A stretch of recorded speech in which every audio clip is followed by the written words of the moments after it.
Hello students, आज हम लोग एक प्रॉब्लम सॉल्व कर रहे हैं जो थिन सेल का न्यूमेरिकल है। मतलब प्रॉब्लम थिन सिलेंडर के ऊपर बेस्ड है। प्रॉब्लम का स्टेटमेंट है, a boiler shell is to be made of 15 thick plate having tensile strength of 120 mega newton per metre square.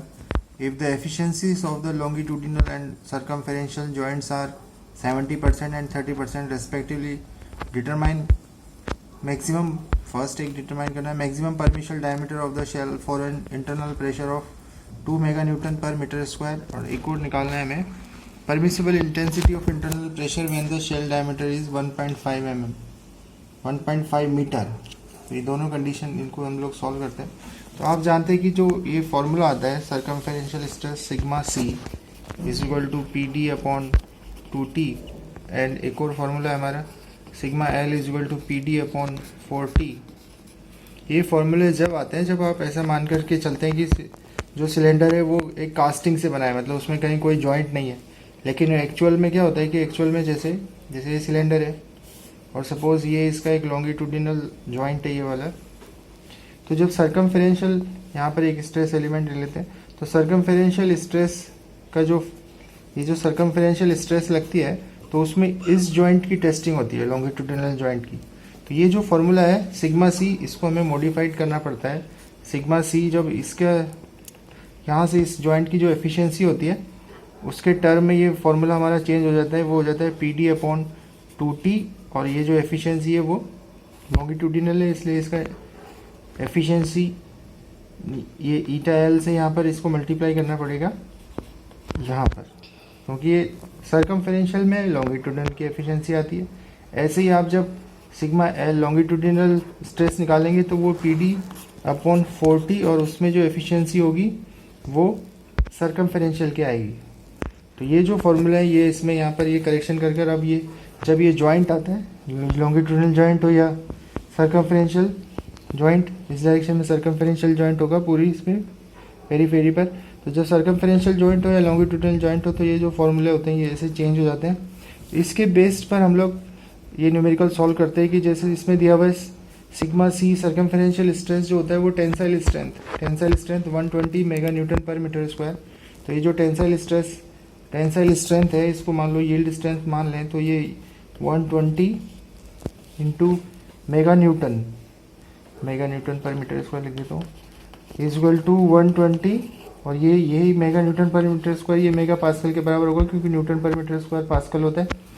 तो इस प्रॉब्लम के अकॉर्डिंग हम लोगों को जो है ये प्रॉब्लम का स्टेटमेंट ऐसा है कि sigma C should be less than sigma Y.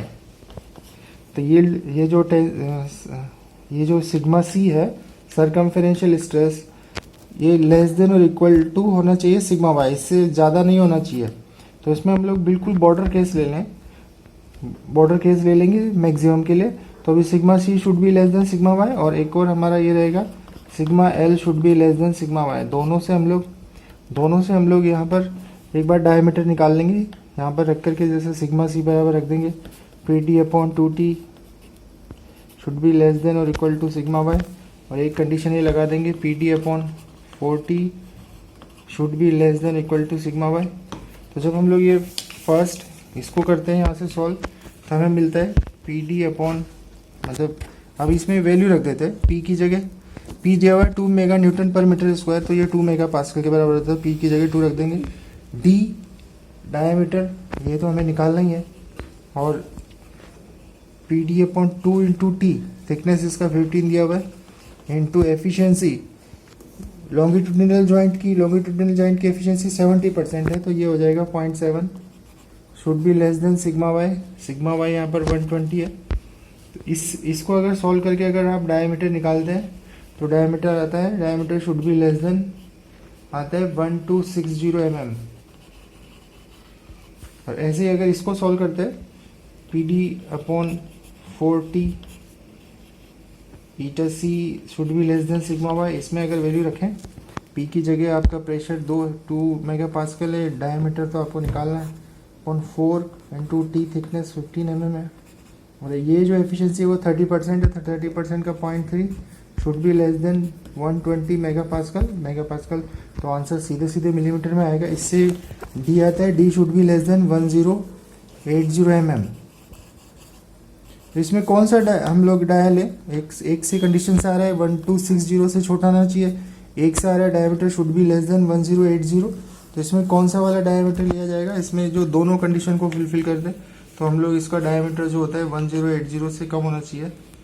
तो ये वाला कंडीशन हम लोग ले लेते हैं कि इसका इससे कम होना चाहिए। इसका मतलब यहाँ तक ही ये डायमीटर जा सकता है 1080 तक, बस इन दोनों के अकॉर्डिंग। इसका डायमीटर का जो आंसर है वो 1080 mm है। इसका मतलब 1.08 मीटर। ये तो फर्स्ट पार्ट का आंसर है। हम लोग अब सेकंड केस लेते हैं। सेकंड केस में हमें इंटेंसिटी ऑफ प्रेशर निकालना है जो और डायमीटर दिया हुआ है। तो डायमीटर हमें 1.5 मीटर दिया हुआ है। इसका मतलब है ये डायमीटर 1500 mm है। तो अब हम लोग वापस से उसी फॉर्मूले पर जाते हैं, sigma C should be less than sigma Y. तो इसमें लगाते हैं हम लोग P, प्रेशर हमें निकालना है और डाय दिया हुआ है इस बार P into 1500 upon 2 into T अभी भी 15 mm है, into 0.7। Efficiency of the longitudinal joint should be less than 120।